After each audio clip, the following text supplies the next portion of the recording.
In 1929, beneath the desert of southern Iraq, Leonard Woolley opened a pit and found 74 servants lying neatly in formal court dress. In 1922, British archaeologist Leonard Woolley began excavating Ur, a Sumerian city now lying in the desert of southern Iraq. By 1929, his crew had opened around 1,800 graves at the Royal Cemetery. 16 of them were unlike the rest. They held stone-built tomb chambers, gold cylinder seals, harps, and rows of attendants laid out alongside the principal body. Woolley numbered them. The grave he opened in the 1928 winter season was PG 1237. PG 1237 was a ramp leading down into an open pit. At the entrance, 6 men lay side by side in copper helmets, with spears across their chests. Past them, 68 women were laid out in neat rows. They wore court dress, ribbons of gold in their hair, headdresses of gold leaves, lapis lazuli and carnelian, silver combs and earrings. 4 lyres lay against the wall. One had a bull's head of gold and lapis. 2 ox-drawn wooden wagons stood between the rows.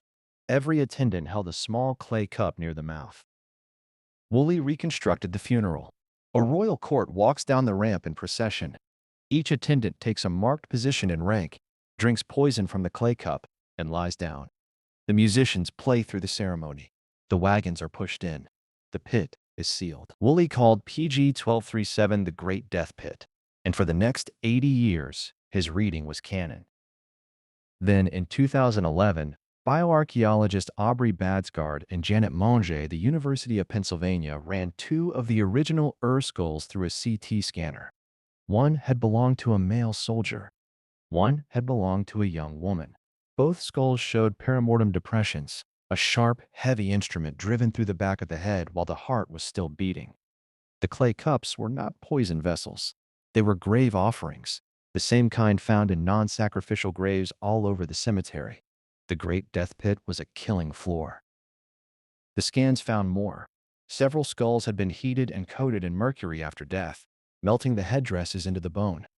The team believes this was a preservation step, so the bodies stayed presentable while the public came to view the royal funeral over several days. Some of the women were in their teens. The principal occupant of the Great Death Pit was never identified. The central chamber had been looted before Woolley opened the pit. The attendants are now in the Penn Museum, the British Museum, and the Iraq Museum in Baghdad. The headdress of Queen Puabi, whose untouched tomb lay in the same cemetery, sits in a case in Philadelphia. The small pointed weapon has not been found. The weapon was not the only Sumerian secret left buried in the dirt. 4 centuries earlier, the first dynasty pharaohs at Abydos were burying their living courts in the same neat rows. Like and subscribe.